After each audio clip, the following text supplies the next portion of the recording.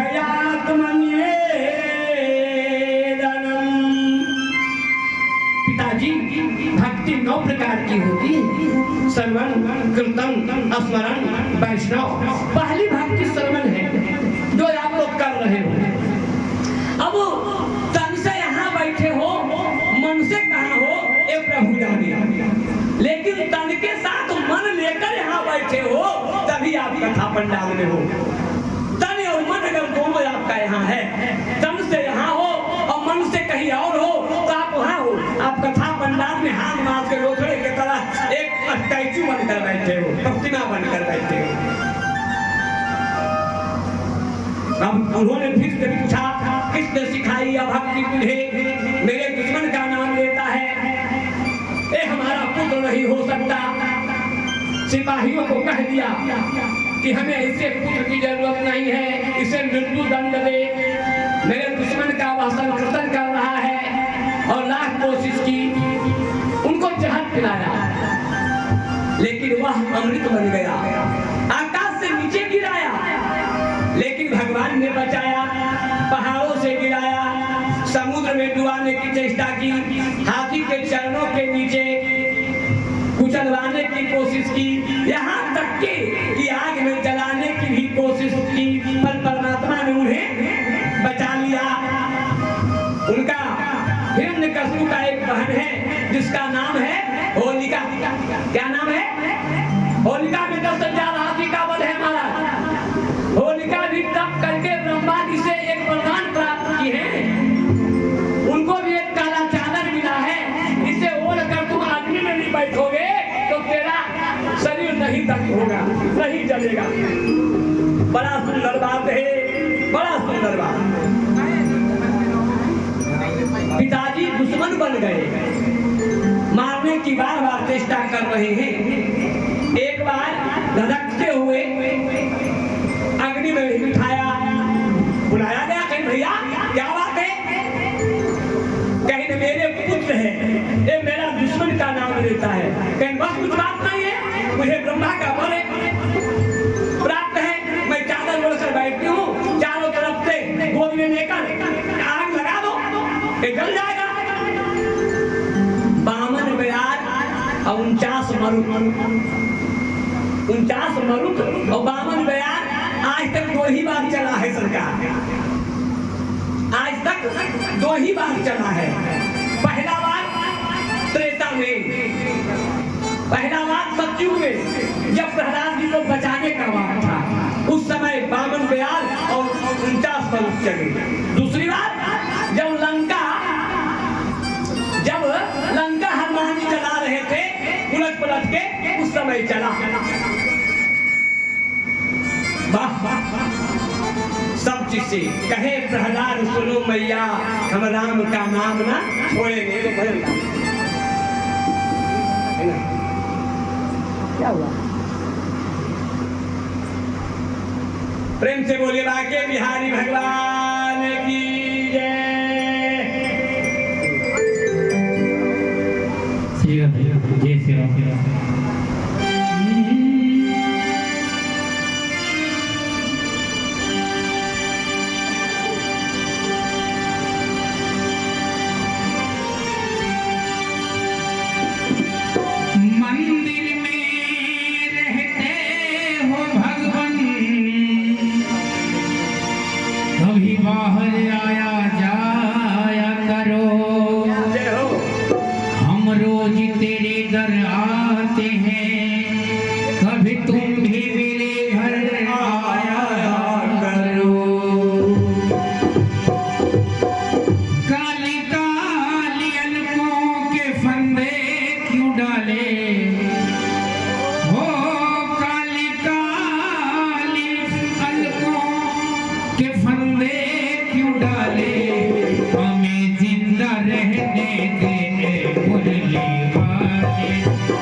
रहने दे मुरली वाले। हमें जिंदा रहने दे मुरली वाले।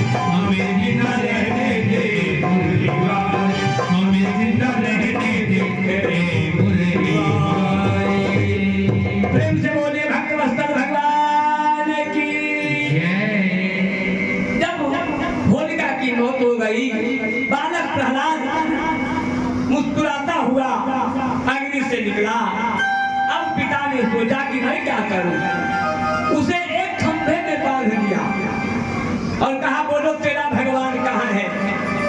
प्रहलाद ने कहा महाराज वो तो सभी जगह पे है, हरिव्यापक सर्वत्र समाना, अब प्रेम से प्रकट होई मैं जाना। कहे पिताजी सब जगह पे वो है। क्या कहता है?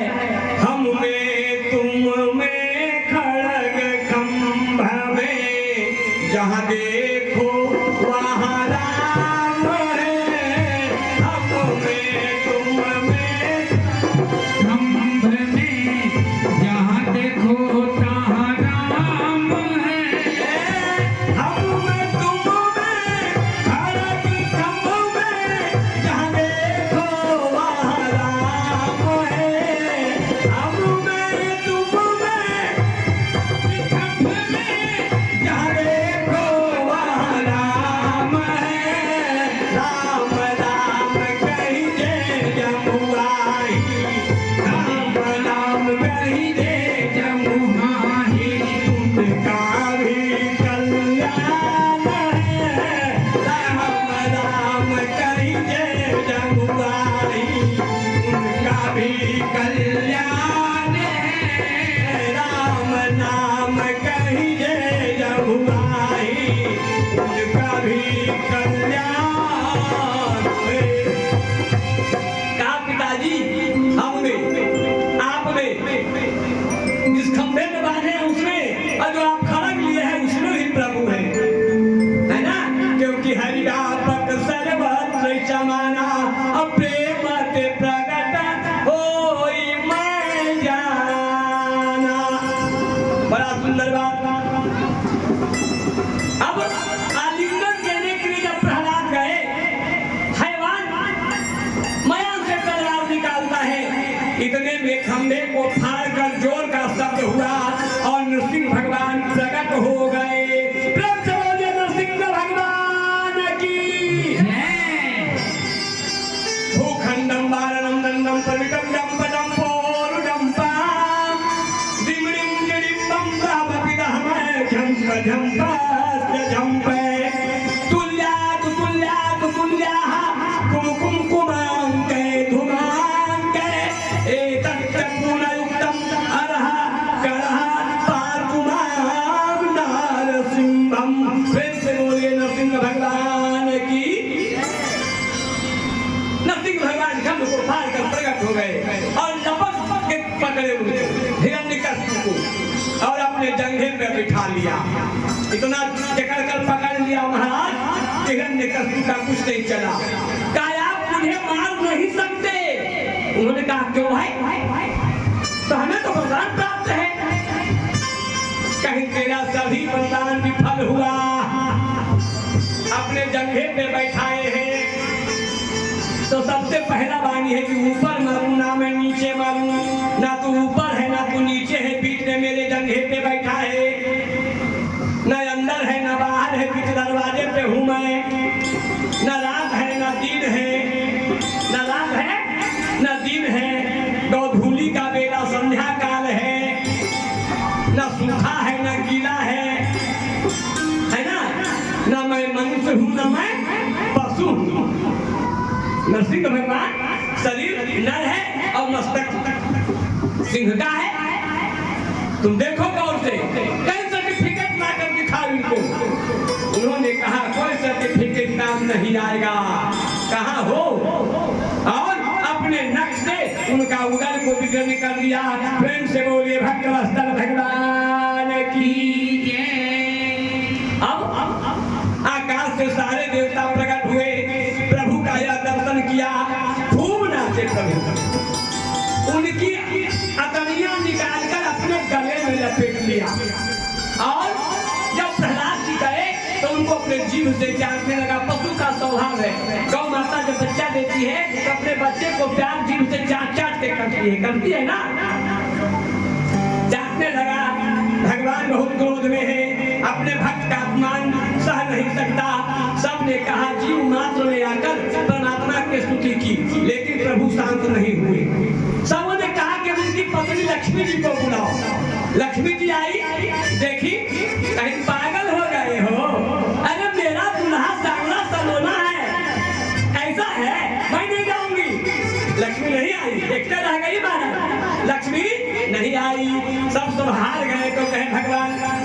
की कृपा से प्रहलाद जी को भेजा गया। प्रहलाद जी रो रहे हैं और नरसिंह भगवान भी रो रहे हैं। बालक स्तुति किया, राक्षस कुल में उत्पन्न हुआ हूँ, मंद बुद्धि है, मैं आपका क्या स्तुति करूं। ब्रह्मा दया सुर गणान्योयत्य सिद्धा सत्यकतान मतयो वचसां प्रवाहे नाराधितुं पुरुगणैर् गुणाभिप्रो किन्तोष्टुमर्हति तमे हरिसग्रजात्। महाराज मैं बालक हूँ, क्या आपका स्तुति करूं।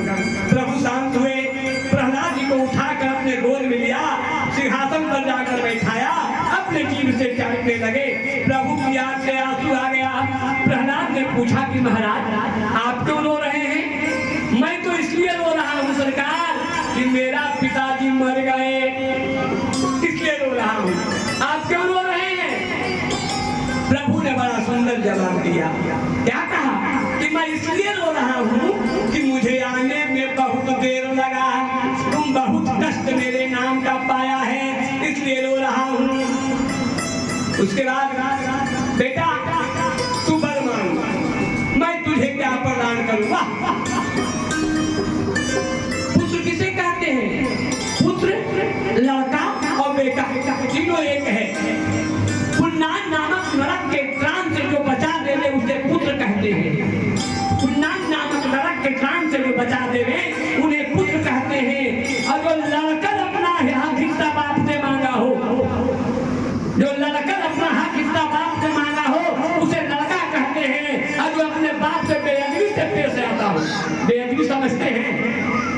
आज का बाप बेटा कहता है बाप को, अरे आप अपने इस वैसे मौज में हमको पैदा कर दिया, आप हमें क्या किया। धिक्कार है वैसे पुत्रों को। वैसे पुत्र से निपुता भला और वैसे पुत्र नहीं भला। अरे वाह,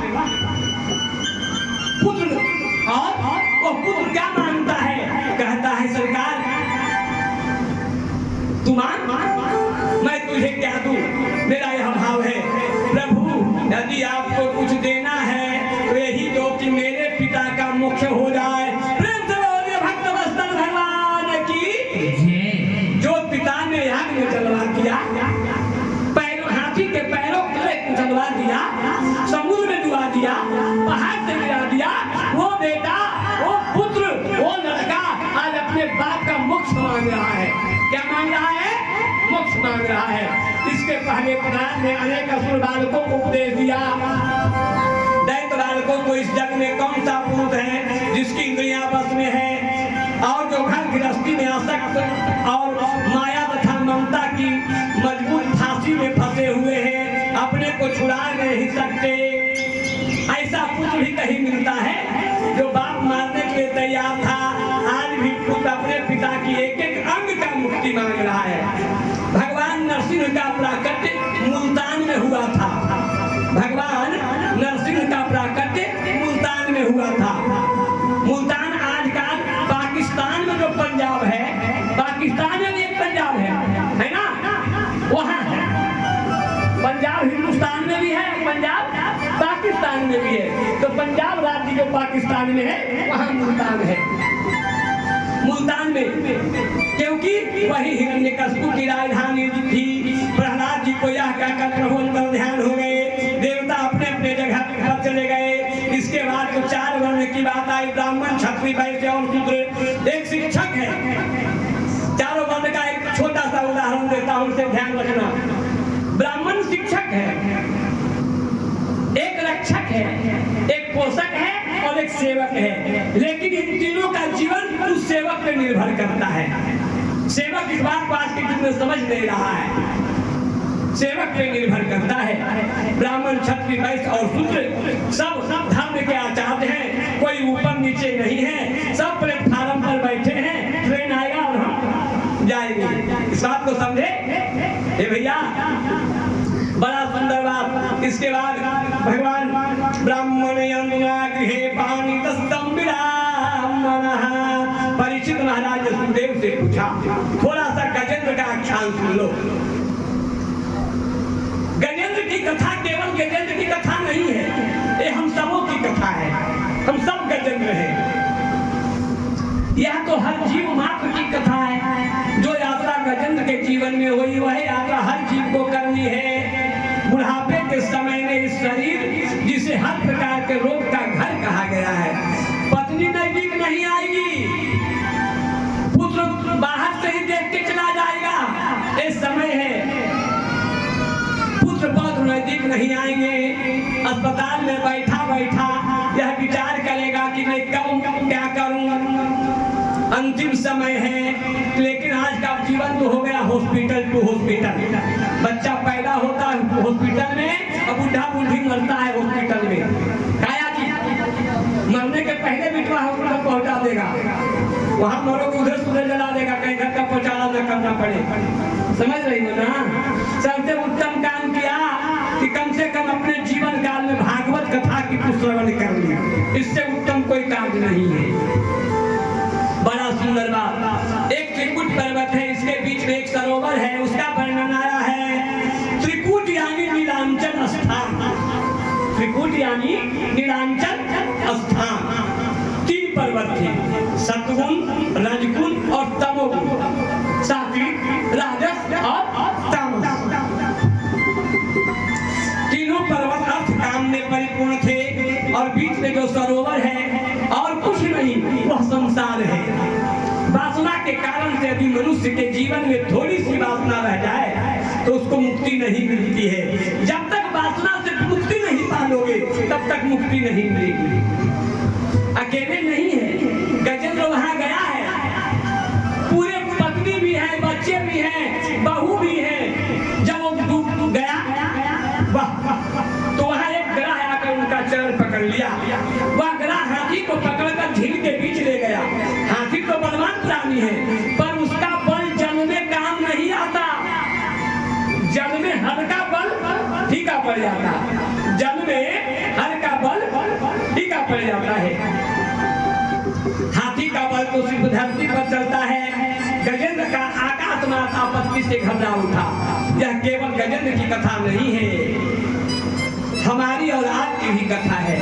हम सब जीव रूपी गजेंद्र हैं, सरोवर ही संसार है और ग्रह काल है।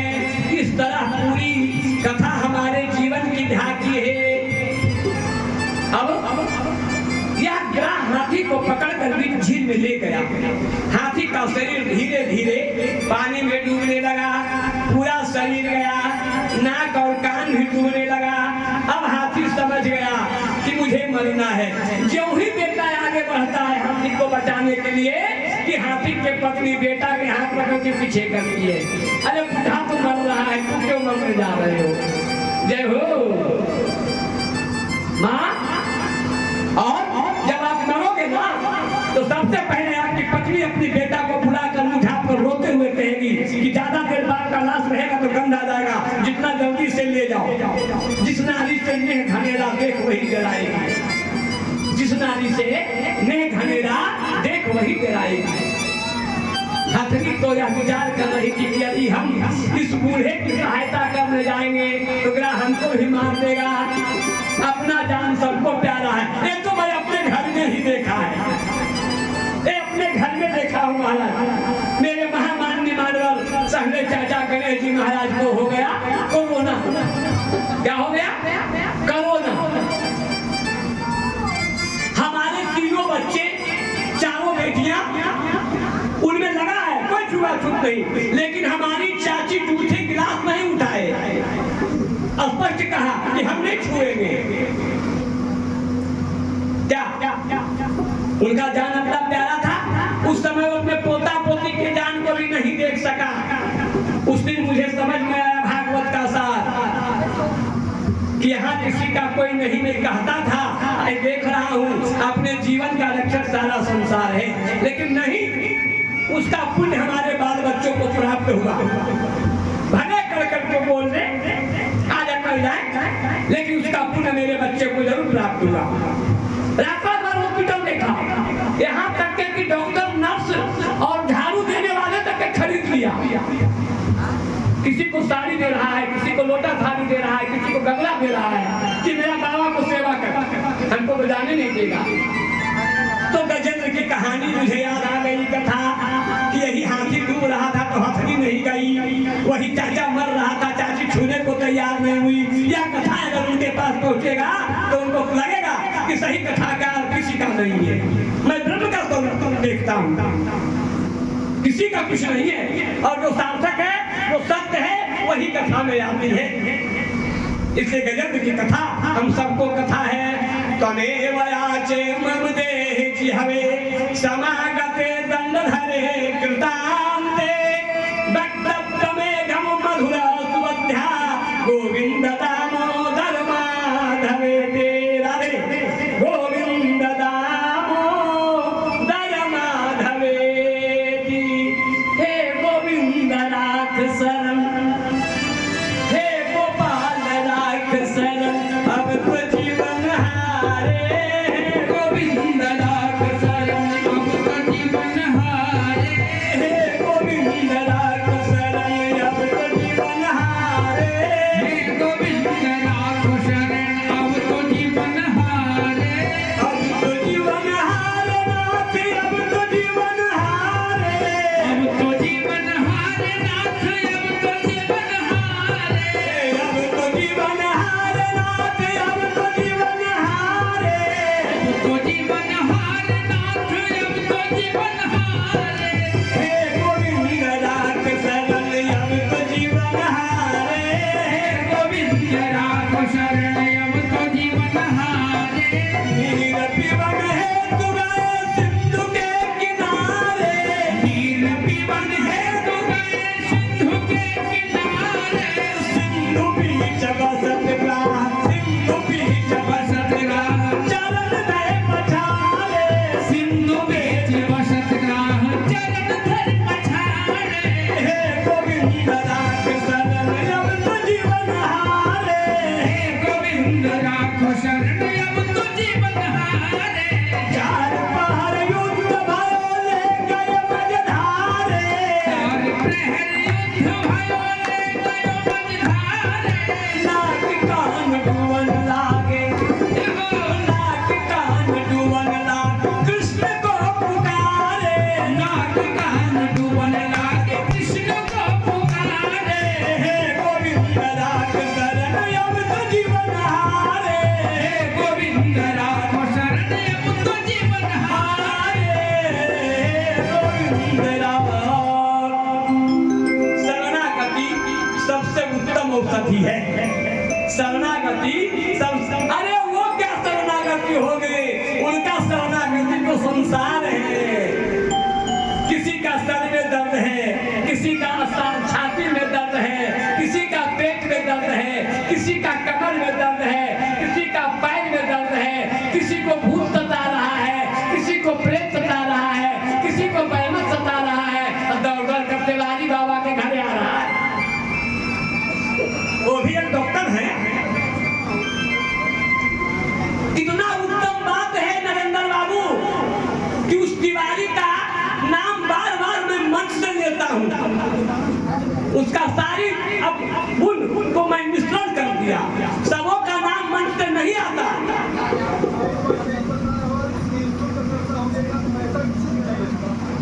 पैसा नहीं लेते हैं, सेवा करते हैं। बिना माया के काम करते हैं। माया मुआ न मन मुआ, मारी मारी गया शरीर। आशा तृष्णा नाम हुई कहीं उदास कबीर। ये सत्य बात है। तांत्रिक आदमी जिस दिन पैसा लेना शुरू कर देता है, उस दिन से उसका तंत्र शक्ति घटना शुरू हो जाता है। उनका प्रचार प्रसार जब तक है, जब तक निष्भाव निष्काम कर रहे हैं, निष्काम भाव से सेवा कर रहे हैं। जिस दिन उनको मनी का जरूरत पड़ जाएगा, उस दिन फनी आगे पीछे होना शुरू हो जाएगा। समझे भैया? हम लोग एक भजन गाता हूँ। तांत्रिक लोग जो होते हैं, जो पैसा लेने वाले हैं, उनकी महानता नहीं होती है। झाड़ फूक करने वाले आदमी अधिकांशतः पैसा नहीं लेते हैं, जन कल्याण करते हैं, इसीलिए उनको लोग मान्य देता है। प्रेम से बोलिए बाके बिहारी भगवान की जय। गजेंद्र से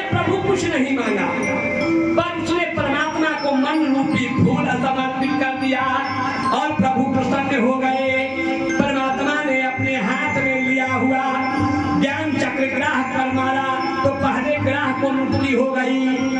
वह एक गंधर्व के रूप में प्रकट हुआ और प्रभु इस गजेंद्र को मुक्ति कराई। एक इंद्रधुम्न राजा के रूप में प्रकट हुए। दोनों ने परमात्मा की स्तुति की और दोनों की मुक्ति हो गई। गजेंद्र एक संत हैं और परमात्मा संत का उद्धार करने के लिए आए हैं, लेकिन परमात्मा ने पहले संत का उद्धार नहीं किया, बल्कि पहले ग्रह का उद्धार किया। गजेंद्र की कथा का नित्य पाठ करने से तो सब नहीं आते हैं। अंत समय में यदि गजेंद्र जैसा भाव रह गया तो परमात्मा स्वयं हमारे पास मिलने आएंगे। और मैं अपवित्र हूँ, दुखी हूँ, दरिद्र हूँ, उस समय मेरे प्राण मत लेना। जब मैं पवित्र हूँ उस समय मेरा प्राण लेना। इतना क्या कहना, जब प्राण तन से निकले तेरा नाम मन से निकले। हे प्रभु, अब इसके बाद एक बार की बात है कि दुर्वासा स्वर्ग गए। समुद्र मंथन हो रहा है। अब समुद्र मंथन हो रहा है भैया। जीव, आपको याद है मैं मां महात्मा परमात्मा पे कुछ बोला था। जीवन में 3 जरूरी है, मां, महात्मा और परमात्मा। बचपन को मां सुधार देती है, जवानी को महात्मा सुधार देता है और बुढ़ापे को परमात्मा सुधार देता है। हे मेरे भाई, 5वां रैवत मन हुआ, 6ठा मनवंतर जाक्ष मनवंतर जिससे परमात्मा ने सागर का मंथन करवाया। एक बार दुर्वासा महात्मा स्वर्ग गए। दुर्वासा का अर्थ सुनिए, जिसका दूर से वास हो यानी सुगंध आ जाए उसे दुर्वासा कहते हैं। या जिस महात्मा ने अपने जीवन में केवल दुर्वा का आहार किया है। दुर्वा समझते हैं? दुर्वा घास गणेश जी भी चढ़ता है, भोला बाबा पे भी चढ़ता है। दुर्वा घास को आहार किया हो उसे दुर्वासा कहते हैं। दुर्वा कड़वा होता है तो उसका रस पीने के कारण कड़वे हो गए, लेकिन यह समाज के कल्याण के लिए एक दुर्वासा एक बार इंद्र के दरबार में आए और प्रसन्न होकर अपना गले के माला उतार कर इंद्र को दी। इंद्र ने यह फूल की माला एरावत हाथी को दे दी। हाथी को तो कुछ समझ में नहीं आया, उसने उस माला को अपने पैरों तले रौंद करके ऊपर फेंक दिया। हाथी का स्वभाव है, कोई दीजिएगा ना तो उसको सूंघ लेगा, पीछे में लगा करके अपने पीठ में फेंक देगा। ये उसका प्राकृतिक स्वभाव है महाराज। ठीक? अरे इंद्र, तूने अपनी गद्दी का इतना अहंकार है, मैंने तुझे अपना प्रसाद दिया। प्रसाद का अर्थ आचार्य प्रतिदिन सुनाते हैं। प्र से प्रभु, स से साक्षात और द से दर्शन।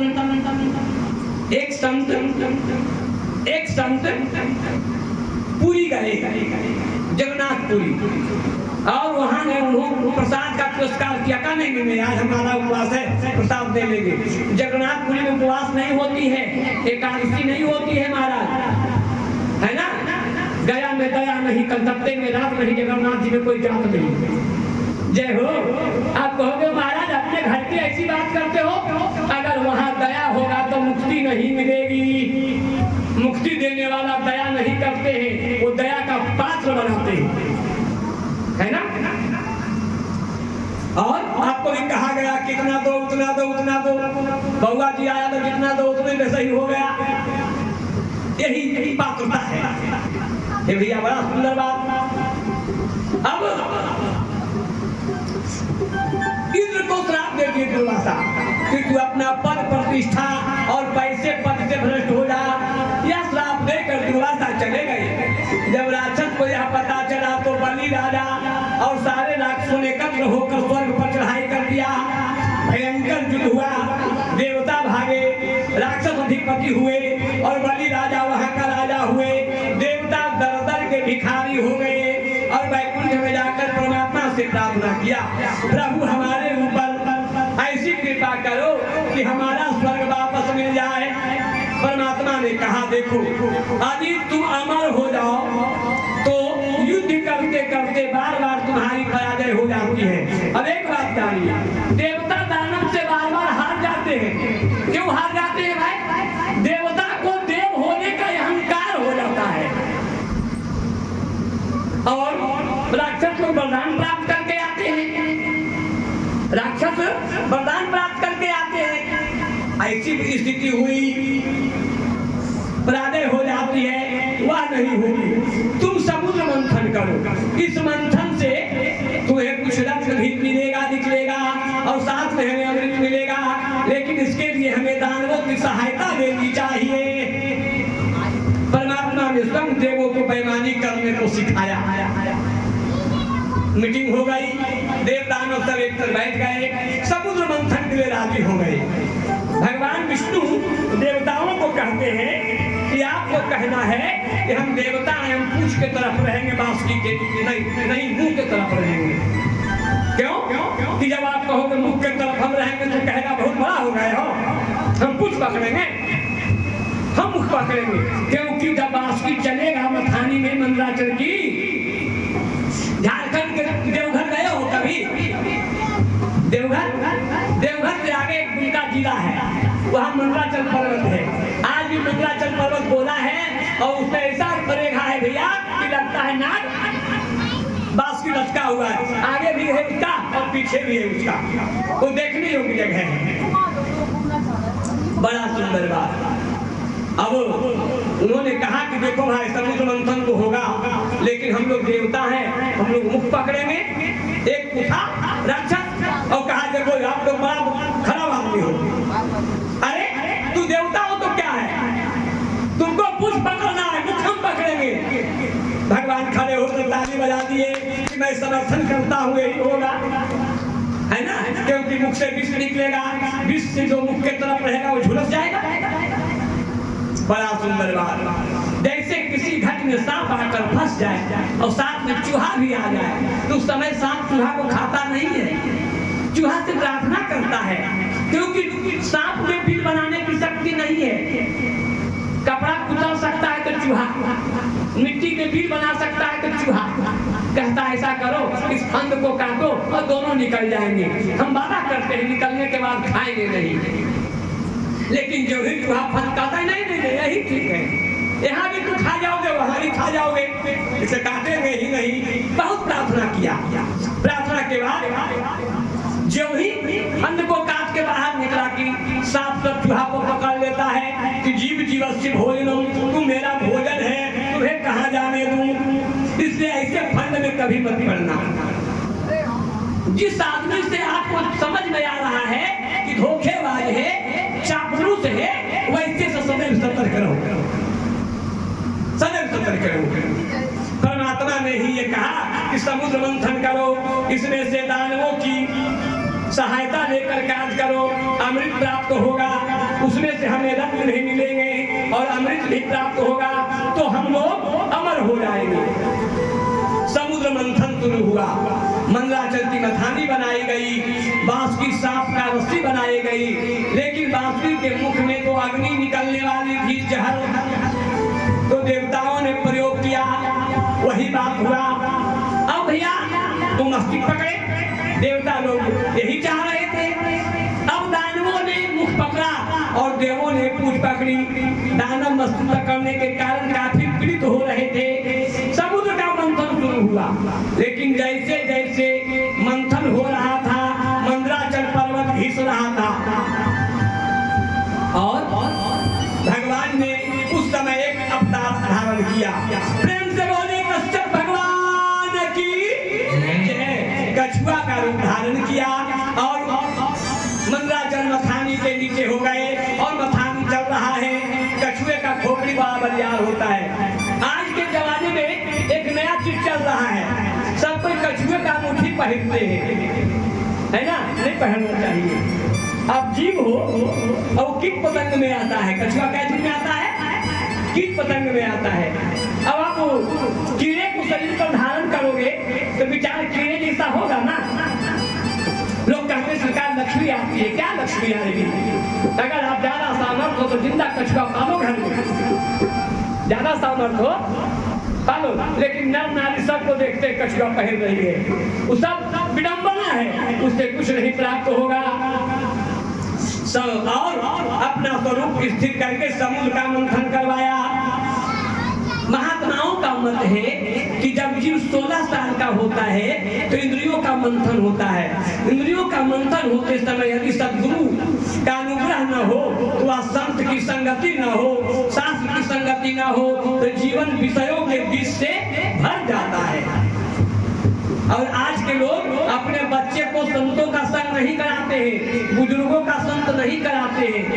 अरे बुजुर्गों का एक एक झुर्री पर एक एक हजार अनुभव है। अपने बच्चों को दादा पर बैठाने के, दादी पर बैठने के लिए प्रेरित करो, वो कुछ सीखेगा, 400 वर्ष का अनुभव सीखेगा वो। समुद्र मंथन में सबसे पहले कालकूट निकला, जिसे हम जहर कहते हैं। भगवान श्री हरि ने कहा यह तो मेरे बस की बात नहीं है। समुद्र मंथन करते समय सबसे पहले यही निकला, तो इसे स्वीकार कौन करेगा? कहीं देवों के देव महादेव के पास ले जाओ। इनके पास महादेव के पास शंख में करके ले जाया गया। उन्होंने कहा ठीक। भगवान शिव जी ने लोगों को देव और अपने महादेव हूँ, आप मेरे पास विष लाए हो, आपके कहने से मैं यह विष पीऊं, लेकिन उनके हृदय में राम जी वास कर रहे हैं, है ना भगवान। और इस संसार में अमृत के समान सबसे ज्यादा शीतल अगर कुछ है तो है माँ का दूध। पी लिए लेकिन अंदर नहीं जाने दिए, कंठ में रखे। उस दिन से उनका एक नाम पड़ गया, प्रेम से बोलो नीलकंठ भगवान की। नीलकंठ। तो उस विष को बचाने के लिए अपने जीवन काल में पत्नी को मां कहने वाले दो हुए। पत्नी मां होती है, पत्नी जब तक बाल बच्चा नहीं हुआ तभी तक पत्नी है। जिस दिन बेटा या बेटी जन्म गया उस दिन से पत्नी मां हो जाती। आश्चर्य लगा ना? आश्चर्य बात है ना? घर के करता धरता तुम ही हो और तू जो कहती हो वही मुझे करना पड़ता है। जैसे मैया कहती थी मैं करता था, आज बउआ के मैया कह रही हूँ कर रहा हूँ। पहले मेरी माँ कहती थी, आज मेरे बच्चे के माँ कह रही है क्या माँ। और अपनी पत्नी के पयोधर में भगवान मुंह लगाए हैं। यह दृश्य देखना है तो आपको तारापीठ जाना पड़ेगा। तारापीठ का नाम सुने हो? तारापीठ झारखंड में है, बंगाल में हो गया, बंगाल में है तारापीठ, बंगाल में है। वहाँ जब जाएंगे तो माँ श्मशान में है, बहुत सिद्ध पीठ जगह है। और प्रभु बच्चे के तरह माँ के बाएं पयोधर में मुंह लगाए हैं और दाएं पयोधर पकड़े हुए हैं और देख रहे हैं। उनके दूर से उनका विष शांत हुआ। प्रेम से बोलो भक्त वत्सल भगवान की जय। वहाँ 9 चीज निकले। क्या क्या चीज निकला? श्रीमनिरंभाबारुणी अमी शंख गजराज कल्पद्रोम शशिधेनु धनु धन्वंतरि विषवाज। लक्ष्मी निकली, कौतुमणि निकला, पारिजात, धन्वंतरि, चंद्रमा, कामधेनु, तुरंग जिसे ऊंचे सर्वा, गज, रंभा, विष, शंख, अमृत, सुरा और कल्पवृक्ष। यही रंग निकले महाराज। जब लक्ष्मी आई तो सखियों के साथ आई, सखियों के साथ आई, माला लेकर आई। और जब आई तो देख रही है तो लोगों ने ब्रह्मा जी के पास इशारा किया।